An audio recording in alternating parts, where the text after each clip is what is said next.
नमस्कार मेरे प्यारे दोस्तों, मैं हूं निक, आपका होस्ट और दोस्त।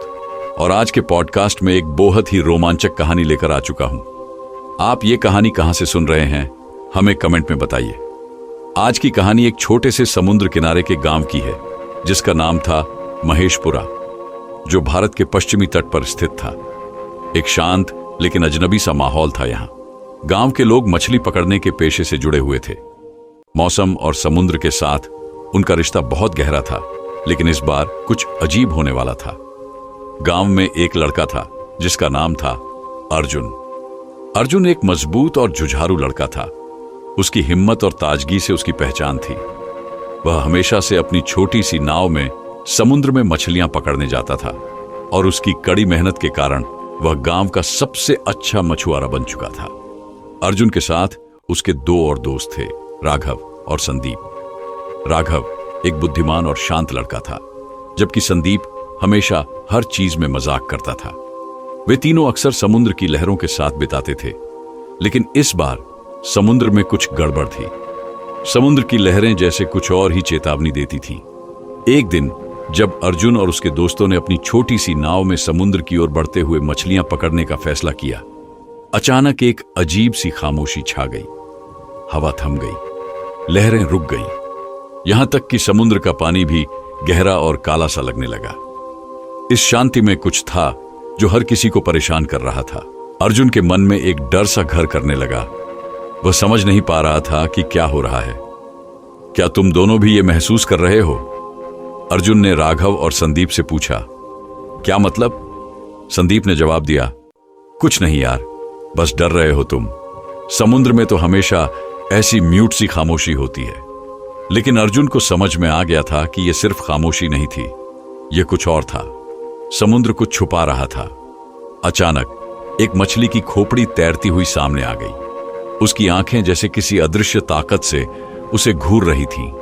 अर्जुन की धड़कनें तेज हो गईं। यह कोई सामान्य दृश्य नहीं था। राघव, यह क्या है? अर्जुन ने डरते हुए कहा। यह क्या, कोई मृत मछली है? राघव ने कंधे उचकाकर कहा, शायद किसी शार्क का शिकार हो गई होगी। लेकिन अर्जुन का दिल कह रहा था कि यह सब कुछ सामान्य नहीं था। अर्जुन और उसके दोस्तों ने यह दृश्य देखकर वापसी की योजना बनाई। लेकिन जैसे ही वे नाव को मोड़ते, अचानक एक जोरदार धमाका हुआ। समुद्र में कुछ ऐसा था जो बहुत ही भयावह था। यह एक बहुत बड़ी मछली नहीं, बल्कि कुछ और था, कुछ खतरनाक। वे चौंके हुए थे, लेकिन वापसी का कोई रास्ता नहीं था। उस दिन के बाद अर्जुन ने महसूस किया कि कुछ बहुत ही गलत है। वह समुद्र के बारे में और जानने की कोशिश करने लगा। गांव में एक पुराना आदमी था जिसका नाम था ठाकुर जी। वह कभी भी गांव के बच्चों से नहीं मिलता था, लेकिन अर्जुन ने उसे अपने सवालों का जवाब पाने के लिए ढूंढ लिया। ठाकुर जी की आंखों में एक गहरी मायूसी थी। उन्होंने अर्जुन को बताया, समुद्र का इतिहास बहुत पुराना है बेटा। यहां कुछ ऐसी शक्तियां हैं जो हमें नहीं समझनी चाहिए। ठाकुर जी ने बताया कि कई साल पहले इस इलाके में एक भयंकर शार्क ने आतंक मचाया था।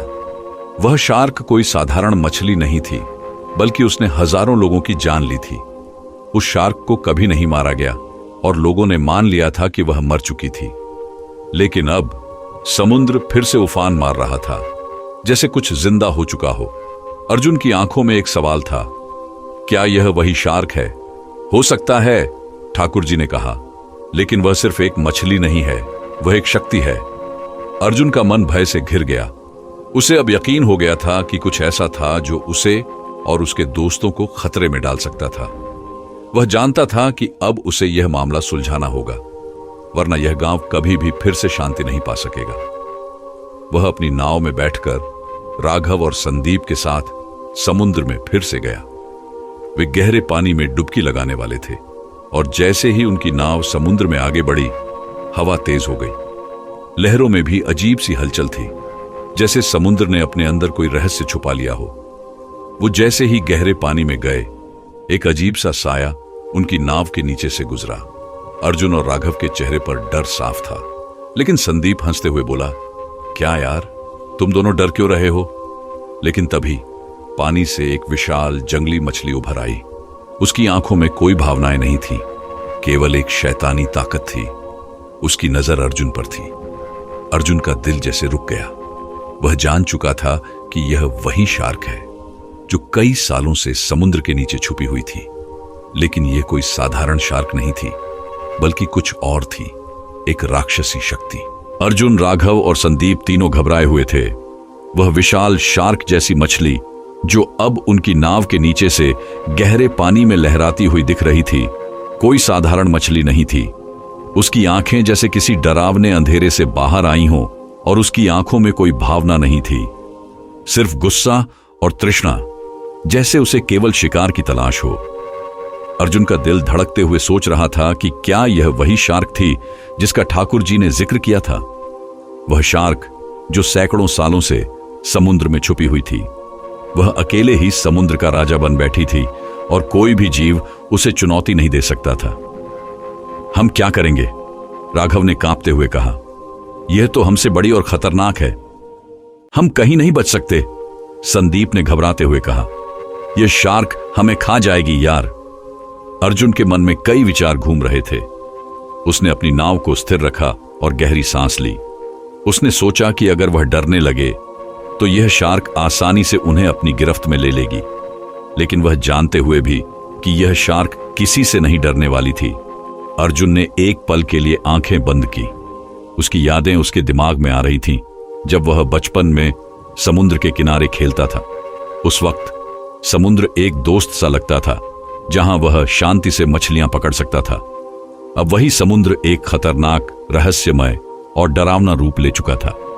अर्जुन ने धीरे से कहा, हमें इससे लड़ने का तरीका खोजना होगा। यह समुद्र सिर्फ एक मछली का घर नहीं है, यह किसी और ताकत का भी घर है। हमें समझना होगा कि यह क्या है। अर्जुन और उसके दोस्तों ने नाव को धीरे धीरे समुद्र के किनारे की ओर मोड़ने की कोशिश की, लेकिन शार्क ने उन पर हमला करना शुरू कर दिया। वह अंधेरे पानी के नीचे से उन पर झपट रही थी। हर बार जब नाव हिलती, शार्क एक तेज ध्वनि के साथ नाव के नीचे से निकल जाती, जैसे वह उन्हें किसी जाल में फंसा रही हो। राघव ने चिल्लाते हुए कहा, अब हमें वापस लौटना होगा, यह हमसे बड़ी है। लेकिन अर्जुन ने उसे चुप कराते हुए कहा, तुम डरो मत। हम अगर डरेंगे तो समुद्र जीत जाएगा। हमें इसके खिलाफ एक योजना बनानी होगी। अर्जुन के मन में एक विचार आया। उसने समुद्र के बारे में सुनी हुई कहानियां याद की, जो उसने बचपन में सुनी थी। वह जानता था कि समुद्र में जो शक्तियां छिपी हैं, वे कभी अपने आप बाहर नहीं आती। किसी विशेष घटना के बिना समुद्र अपनी शांति बनाए रखता है, लेकिन अगर कोई उसे छेड़े तो वह उसे घेर सकता है। शार्क ने अब एक और तेज हमला किया, लेकिन इस बार अर्जुन ने साहस दिखाया। उसने अपनी नाव को वापस घुमाया और शार्क के सामने लाकर उसे चुनौती दी। तुम हमें खत्म नहीं कर सकती, अर्जुन ने गहरी आवाज में कहा। शार्क की आंखों में गुस्सा था, लेकिन उसकी गति धीमी नहीं हो रही थी। जैसे जैसे वह करीब आ रही थी, अर्जुन की आंखों में एक अजीब सी रोशनी थी। उसे अपनी ताकत का एहसास हो रहा था। अचानक अर्जुन ने अपने दोस्त संदीप से कहा, तुम पानी में कूदो और शार्क का ध्यान बटाओ, मैं उसकी दिशा बदल दूंगा। संदीप थोड़ी घबराहट के साथ कूद पड़ा। जैसे ही वह पानी में गिरा, शार्क की सारी नजर उस पर जम गई। लेकिन अर्जुन ने उसकी चाल को समझ लिया और नाव को तेजी से मोड़ते हुए शार्क को एक ऐसी दिशा में घुमा दिया जहां पानी की गहराई अधिक थी। शार्क अब पानी में उतरने के लिए मजबूर हो रही थी और उसकी गति थोड़ी धीमी पड़ी। अर्जुन की योजना काम कर रही थी। अब वह समझ चुका था कि शार्क को हराने का तरीका केवल ताकत नहीं, बल्कि मन की स्थिरता और सही समय पर सही कदम उठाना था। लेकिन समुद्र ने इसे आसान नहीं छोड़ा था। अर्जुन को समझ में आ गया था कि यह शार्क केवल एक जीवित प्राणी नहीं थी, बल्कि एक गहरी और डरावनी आत्मा का रूप थी। समुद्र ने इसे जन्म दिया था और अब वह इसे छोड़ने के लिए तैयार नहीं था। अर्जुन ने एक गहरी सांस ली और अपने दोस्तों से कहा, यह सिर्फ शार्क नहीं है, यह समुद्र की श्रापित शक्ति है। हमें इसे शांत करना होगा। राघव और संदीप एक पल के लिए चुप थे, लेकिन फिर राघव ने कहा, तो अब क्या करेंगे? अर्जुन ने मुस्कुराते हुए कहा, हम इसे खत्म नहीं कर सकते, लेकिन हम इसे समुद्र में वापस खींच सकते हैं। हमें इसका ध्यान भटकाना होगा। अर्जुन और उसके दोस्तों ने फिर से अपनी नाव को समुद्र की ओर मोड़ा जहां पानी और गहरा हो गया था। अब उनका मुकाबला सिर्फ शार्क से नहीं, बल्कि उस समुद्र की गहरी ताकत से था जिसने उसे जन्म दिया था। लेकिन क्या वे इस खतरनाक जंग से बच पाएंगे, या समुद्र की यह श्रापित शक्ति उन्हें नष्ट कर देगी? क्या लगता है आपको? हमें कमेंट में बताएं। अर्जुन, राघव और संदीप ने अपनी नाव को जैसे तैसे समुद्र की गहरी और खतरनाक जगहों की ओर मोड़ा। शार्क अब उनके चारों ओर घूम रही थी, मानो समुद्र का हर कोना उनके लिए एक जाल बन चुका हो। लहरें ऊंची और तूफानी हो चुकी थीं और हवा में एक अजीब सी गंध फैल गई थी। समुद्र, जो कभी उनके लिए जीवन का स्रोत था, अब एक खौफनाक प्रतीक बन चुका था। हम अब क्या करेंगे? संदीप ने डरते हुए पूछा। उसकी आवाज में घबराहट थी। राघव ने कंधे झुकाकर कहा, इसमें कोई शक नहीं, हम केवल शार्क से नहीं, समुद्र की उस छुपी हुई ताकत से भी लड़ रहे हैं। अर्जुन ने चुपचाप अपने दोस्त को सुना और फिर उसकी आंखों में एक नई नजर थी। उसने कहा, यह समुद्र हमारे डर का सामना कर रहा है।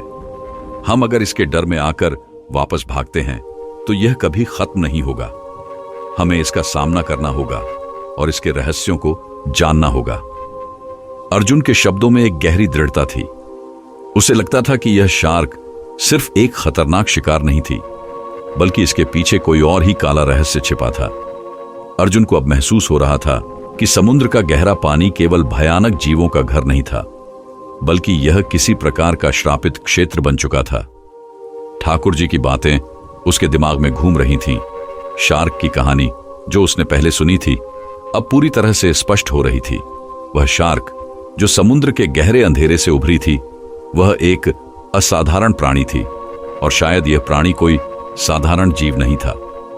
समुद्र को जितना जानते थे उतना तो नहीं जान पाए हम, अर्जुन ने धीरे से कहा।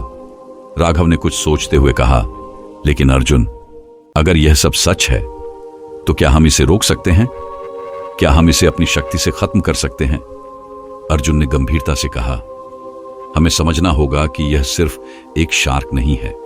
यह कोई प्राकृतिक प्राणी नहीं, बल्कि एक तरह से समुद्र का गुस्सा है जो हम पर टूट पड़ा है। हम इसे अकेले नहीं हरा सकते, लेकिन हम इसे फिर से शांति में ला सकते हैं। समुद्र में अचानक एक और जोरदार हलचल हुई। शार्क ने अपनी पूरी ताकत से उनकी नाव को एक और बार हमला किया।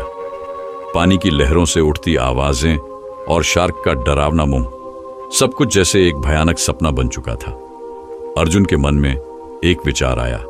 उसे याद आया कि बचपन में उसने एक पुरानी कहानी सुनी थी, जिसमें समुद्र के राक्षसों को हराने का तरीका यह था कि उनके भीतर समुद्र की गहरी शक्ति को स्वीकार किया जाए, न कि उससे लड़ने की कोशिश की जाए। समुद्र को शांत करने के लिए उसकी खुद की शक्ति को समझना जरूरी था। संदीप, राघव, अर्जुन ने गहरी सांस लेते हुए कहा, मैं जानता हूं कि यह एक खतरनाक सफर है, लेकिन हमें एक और कोशिश करनी होगी। हमें समुद्र से जुड़ना होगा, उसकी शक्ति को समझना होगा। राघव और संदीप ने उसकी बातों को सुना और फिर दोनों ने सिर झुकाया, जैसे वे भी इस सफर में अर्जुन के साथ आने के लिए तैयार थे। अब अर्जुन, राघव और संदीप को यह समझ में आ गया था कि उनकी यात्रा केवल एक शारीरिक जंग नहीं थी, बल्कि यह मानसिक और आध्यात्मिक भी थी। शार्क, समुद्र का गुस्सा और समुद्र की शक्तियों को हराने के लिए उन्हें एकता और समर्पण की आवश्यकता थी। अर्जुन ने अपनी नाव को धीरे धीरे उस गहरे पानी की ओर बढ़ाया, जहां शार्क अब और भी नजदीक थी। वह जानता था कि शार्क अब किसी भी क्षण हमला करने वाली थी, लेकिन उसने तय किया था कि वह इससे मुकाबला नहीं करेगा, बल्कि इसे शांत करेगा। जैसे जैसे वे शार्क के करीब पहुंचे, अर्जुन ने अपनी आंखें बंद की और समुद्र की लहरों की आवाज पर ध्यान केंद्रित किया। उसकी धड़कनें तेज हो रही थीं, लेकिन उसने खुद को शांत किया।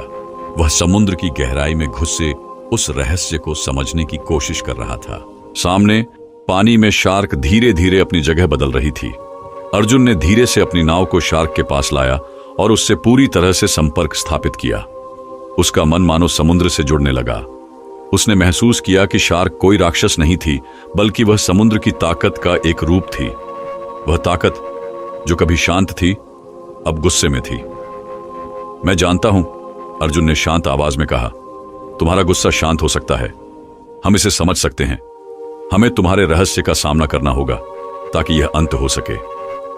समुद्र की गहरी आवाज, जैसे उसका दिल धड़क रहा था, महसूस हो रही थी। अर्जुन ने महसूस किया कि अब वह शार्क से नहीं बल्कि समुद्र की गहरी शक्ति से बात कर रहा था। फिर अचानक शार्क ने अपनी दिशा बदल ली। समुद्र की लहरें धीमी हो गईं और समुद्र की गहरी शक्ति मानो शांत हो गई।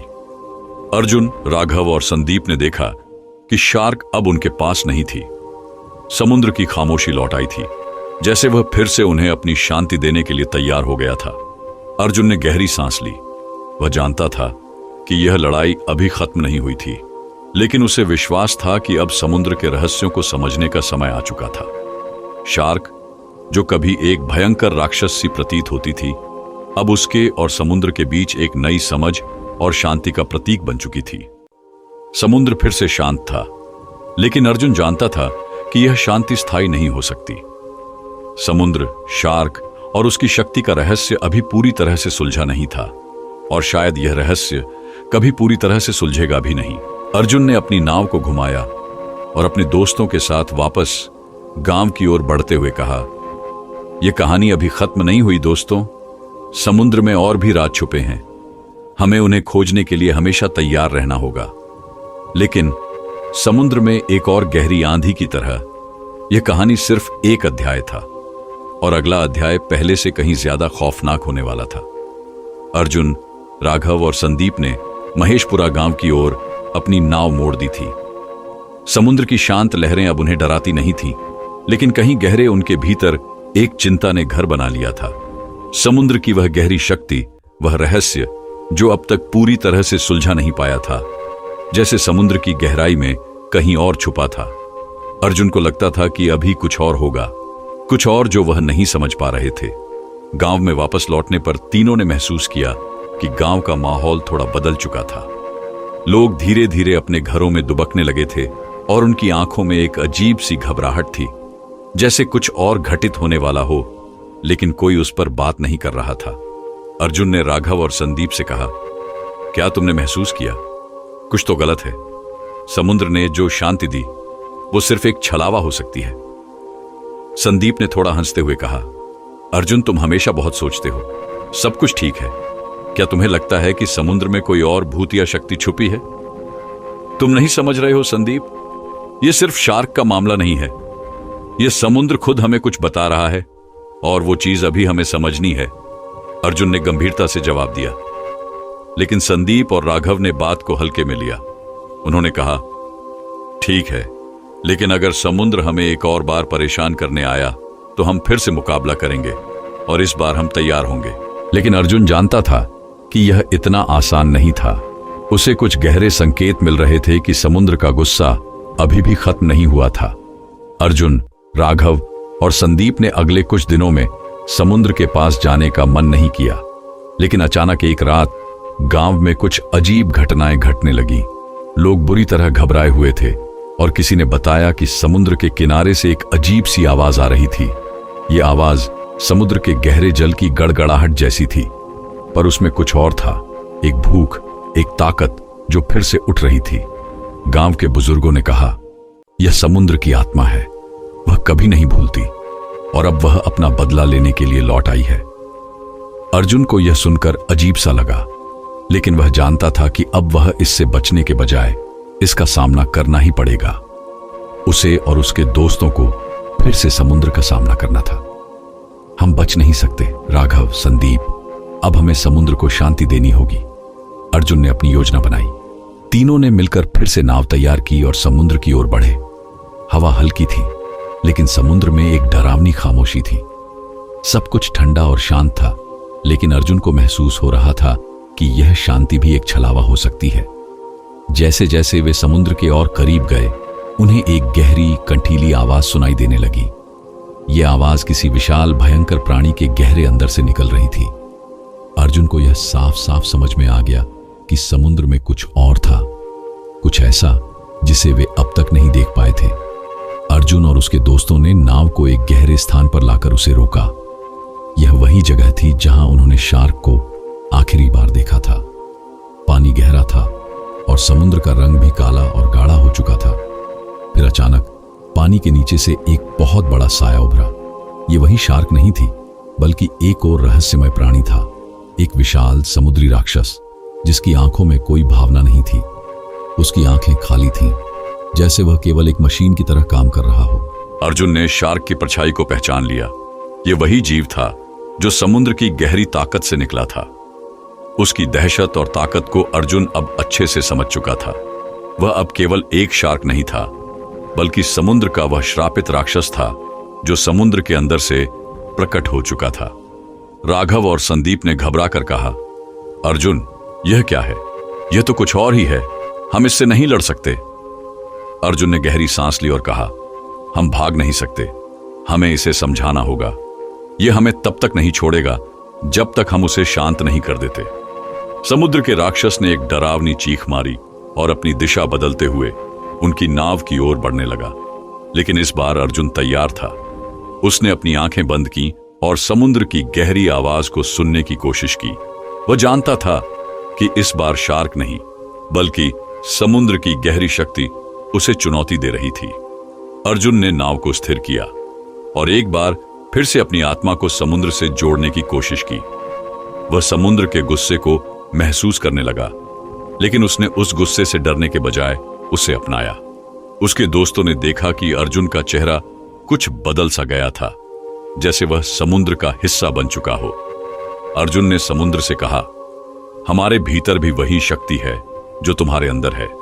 तुम हमें शांति दो और हम तुम्हारे इस दर्द को समझेंगे। समुद्र की गहरी आवाज ने एक और जोरदार गड़गड़ाहट मारी। राक्षस ने अपनी आंखें चमकाते हुए अर्जुन को घूरा, लेकिन अर्जुन ने डटकर सामना किया। उसकी आंखों में एक शक्ति थी जो अब समुद्र को चुनौती दे रही थी, लेकिन प्यार और समझ के साथ। फिर अचानक समुद्र का राक्षस शांत हो गया। पानी की लहरें धीमी हो गईं और समुद्र की गहराई में एक अजीब सी शांति छा गई। अर्जुन ने अपनी आंखें खोलीं और देखा कि राक्षस अब धीरे धीरे पानी में वापस समा गया था। यह खत्म हो गया, अर्जुन ने धीरे से कहा। लेकिन समुद्र के इस रहस्य को समझने की यह प्रक्रिया अभी भी अधूरी थी। अर्जुन को अब भी यह महसूस हो रहा था कि समुद्र की गहरी शक्ति अब भी कहीं न कहीं उनके भीतर छुपी हुई थी। समुद्र की गहरी शांति में जैसे एक अजीब सा खालीपन था। अर्जुन, राघव और संदीप ने एक दूसरे की तरफ देखा। उनकी आंखों में राहत का मिश्रण था, लेकिन कुछ ऐसा भी था जो उन्हें पूरी तरह से शांति का एहसास नहीं होने दे रहा था। समुद्र अब शांत था, लेकिन कहीं न कहीं उन्हें यह महसूस हो रहा था कि यह शांति स्थायी नहीं हो सकती। अर्जुन, क्या तुम अब भी सोचते हो कि यह सब खत्म हो चुका है? राघव ने धीमी आवाज में पूछा। उसकी आंखों में चिंता थी। नहीं राघव, अर्जुन ने गहरी सांस ली। यह खत्म नहीं हुआ। समुद्र ने अपनी शक्ति हमें दिखा दी है, लेकिन यह सिर्फ एक शुरुआत थी। हम अभी तक उसे पूरी तरह से नहीं समझ पाए हैं, और इस बार समुद्र ने जो हमें दिखाया वह कुछ और था, एक चेतावनी। संदीप ने पूछा, तुम क्या कहना चाहते हो? क्या समुद्र फिर से हमारे पास आ सकता है? अर्जुन ने सिर झुकाकर कहा, समुद्र की गहराई में कुछ ऐसा है जो हमेशा के लिए हमें नहीं छोड़ सकता। यह केवल एक शार्क या राक्षस का सवाल नहीं है, बल्कि यह कुछ और है। समुद्र में एक अजीब सा संतुलन है जो अगर टूट जाए तो हमें उसके खतरों का सामना करना ही पड़ेगा। आसपास के पानी में हलचल फिर से बढ़ने लगी। लहरें ऊंची हो रही थीं और समुद्र का रंग फिर से गहरा काला हो रहा था। यह सब अर्जुन को सही संकेत दे रहा था कि समुद्र अभी भी कुछ छिपाए हुए था। अर्जुन ने अपनी नाव को और गहरे पानी में धकेल दिया। यह वही स्थान था जहां पहले समुद्र की शांति ने उनका सामना किया था, लेकिन अब कुछ और था। पानी में हलचल बढ़ रही थी और समुद्र की गहरी ध्वनियां गूंज रही थीं। यह आवाज किसी प्राचीन ताकत के जागने की थी। संदीप ने घबराकर कहा, अर्जुन, अब क्या होगा? क्या तुम सच में मानते हो कि हमें फिर से उस श्रापित शक्ति का सामना करना पड़ेगा? हमें जवाब ढूंढने होंगे, अर्जुन ने कहा। यह जो कुछ भी है वह हमें और समुद्र को एक नए मोड़ पर ले जाएगा। यह सिर्फ लड़ाई का अंत नहीं है, बल्कि यह एक नए आरंभ की शुरुआत हो सकती है। समुद्र की लहरें अब उनके नाव के पास तेजी से उठने लगीं, जैसे वे कोई रहस्य खोले जाने का इंतजार कर रही हों। अचानक समुद्र पानी के नीचे से एक और भयंकर अंधेरे साए की झलक मिली। यह कोई शार्क नहीं थी, बल्कि कुछ और था। एक विशाल रूप जो समुद्र की पूरी शक्ति का प्रतिनिधित्व करता था। यह एक राक्षस था, लेकिन शार्क जैसा नहीं, बल्कि एक ऐसी क्रीचर जो शांति और आतंक दोनों का प्रतीक था। अर्जुन ने गहरी सांस ली और कहा, समुद्र हमें एक बार फिर चुनौती दे रहा है, लेकिन अब हम इस चुनौती का सामना अलग तरीके से करेंगे। हम इसे समझेंगे, क्योंकि हम इसके रहस्यों से दूर नहीं भाग सकते। वह क्रीचर अब उनकी नाव के पास था। उसकी आंखें उन पर स्थिर थीं। उसके विशाल शरीर के हर एक हिस्से में समुद्र की गहरी शक्ति समाई हुई थी। जैसे उसकी त्वचा में जल की लहरें बह रही थीं और उसकी आंखों में समुद्र की गहरी रात की सिहरन थी। तुम कौन हो? अर्जुन ने चुनौती दी। उसकी आवाज में अब डर नहीं, बल्कि एक गहरी समझ थी। उसने महसूस किया कि यह क्रीचर केवल एक भूतिया शार्क या राक्षस नहीं था, बल्कि समुद्र की गहरी शक्ति का जीवित रूप था। यह वही शक्ति थी जो समुद्र के भीतर अनगिनत वर्षों से छुपी हुई थी और अब अपना प्रभाव दिखा रही थी। क्रीचर ने अपनी चुप्पी तोड़ी और उसकी आवाज गहरी और गूंजती हुई आई। तुम मुझे जानना चाहते हो अर्जुन? मैं वही हूं जो समुद्र की गहरी आत्मा का प्रतिनिधित्व करता हूं। मैं वही हूं जिसे तुम शार्क, राक्षस या कोई और रूप मानते हो, लेकिन सच्चाई यह है कि मैं समुद्र का ही हिस्सा हूं। समुद्र की हर लहर, हर गहरी गुफा और हर घटित घटना मेरी कहानी का हिस्सा है। और तुम जैसे हर इंसान मेरी ताकत को चुनौती देने का प्रयास करते हो, लेकिन तुम जानते हो अर्जुन, हर ताकत को एक कीमत चुकानी पड़ती है। अर्जुन के मन में एक अजीब सी समझ आई। तुम कह रहे हो कि समुद्र को शांत करना इतना आसान नहीं है? नहीं, क्रीचर ने उत्तर दिया। समुद्र को समझना होगा। जब तक तुम समुद्र को अपने भीतर नहीं समझोगे, तब तक उसका गुस्सा कभी शांत नहीं होगा। तुमने अपने साहस से शार्क को शांत किया, लेकिन तुम्हें यह जानने की आवश्यकता है कि समुद्र कभी किसी को सुकून नहीं देता। वह उस समय तक शांत रहता है जब तक उसकी शक्ति की परीक्षा नहीं ली जाती। तुमने यह परीक्षा दी है और अब समुद्र तुम्हें अपनी गहरी शक्ति दिखाएगा। जो तुमने शुरू किया है वह अब अंत से कहीं अधिक डरावना हो सकता है। अर्जुन ने गहरी सांस ली और उसकी आंखों में एक निश्चय था। वह जानता था कि यह सिर्फ एक समुद्र का युद्ध नहीं था, बल्कि यह उसके अस्तित्व और आत्मा का युद्ध था। समुद्र की गहरी शक्तियों के आगे वह किसी एक शार्क का सामना नहीं कर रहा था, बल्कि समुद्र की वह शक्तियां थीं जो उसके भीतर की असल ताकत को उजागर करने के लिए खड़ी थीं। समुद्र ने एक आखिरी गड़गड़ाहट मारी और पानी में एक भयानक हलचल उठी। लहरें तेजी से नाव के पास आईं, लेकिन अर्जुन ने अपनी आंखें बंद की और पूरी तरह से समुद्र को महसूस किया। उसने समुद्र के हर कोने को, उसकी लहरों को, उसकी गहराई को महसूस किया और फिर एक अजीब सा एहसास हुआ। समुद्र ने उसे अपनी शांति और शक्ति स्वीकार करने का संकेत दिया। अब समुद्र शांत होगा, अर्जुन ने कहा। अब हम इसके रहस्यों से भागेंगे नहीं, बल्कि इसे समझेंगे। समुद्र की गहराई में एक अंतिम गड़गड़ाहट के साथ सब कुछ शांत हो गया। क्रीचर धीरे धीरे समुद्र में समा गया और समुद्र का रंग फिर से नीला और शांत हो गया। लहरें अब धीरे धीरे किनारे की ओर बहने लगीं।